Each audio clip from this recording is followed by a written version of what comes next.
Alright, this is part 3 of the new switch rewire now.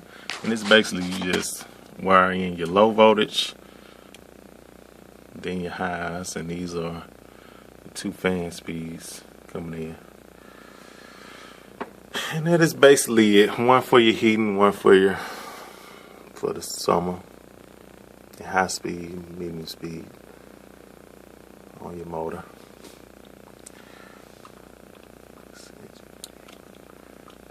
It's a real simple procedure. Alright, fellas. Alright, new switch is in place. And now I'm going to cut it on at the thermostat to see how long it takes for it to actually come on. I had the outside unit out, even though I set it to cool. The outside is off because I still have ice all the way outside. So still giving that time thought, but in about 23 seconds this should cut on. But you want to know why it's not going to cut on? Because it is off at the breaker and it is off at the air handler itself.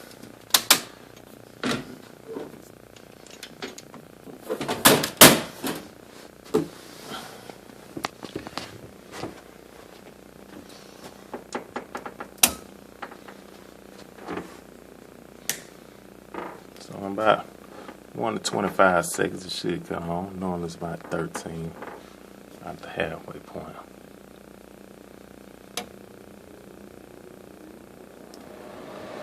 Less than 13 on that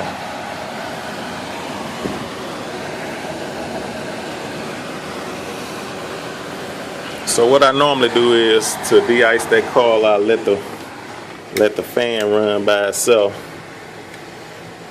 to de-ice this coil. And that is it, fella. What we had here for this video, this is part 3, and what we had was, I got a call. Tenant says the coil is icing up. I went out back. It was iced all the way to the back, to the compressor itself. So I went inside, because by me knowing Goodman's, and I know about that blower time delay relay, I went ahead and checked.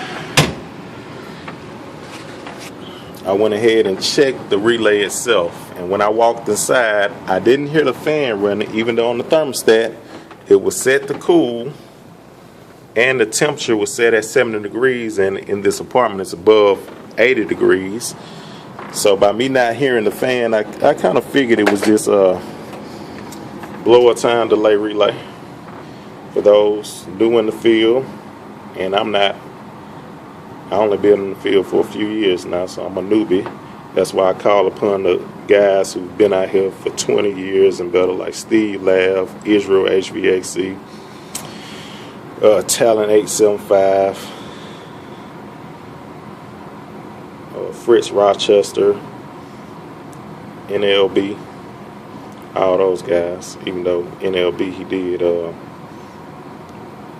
do a video I disagree with, even though I'm new. I knew better than that, but yeah, this is one of those switches that if you come across it, some people would think they're low on refrigerant, but it's always good to walk inside and check the inside unit to make sure that your blower is running, because if your blower is not running, your outside will be on because it still has its call for cooling, but your inside blower will be off, all because this switch is not making, the bimetal disc is not closing, even though it's getting 24 volts at the base.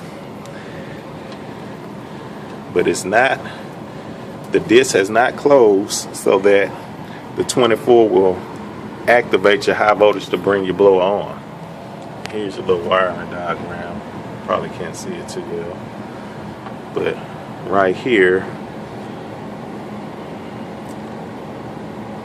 is your blower time delay relay, but that's on the wiring diagram itself.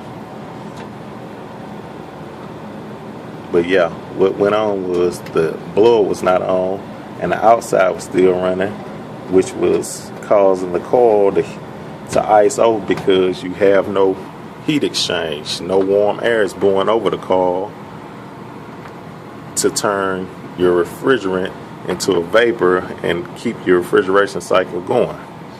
So therefore, like I said, I'm not like Great Furnace Man. He could probably give you more details. Right now, this is my second YouTube video, so hey, those of us that know what I'm trying to explain. And plus, I'm kind of in a rush. Not really a rush, but this is one thing about my job I do get to take my time and actually examine the problems. That's why I started off at this apartment complex. Well, not this particular one, but this is the second one I've worked at in the HVAC field. But yeah, guys, if you ever run across that problem, make sure you just don't jump and assume that your unit is low on refrigerant. It could just be that the blower is not on the inside. And on that note, I'm out. Shout out to everybody in the HVAC community and all the guys I like to watch on a daily basis. Keep the videos coming. Like, share, comment, and all that good stuff. Have a great day.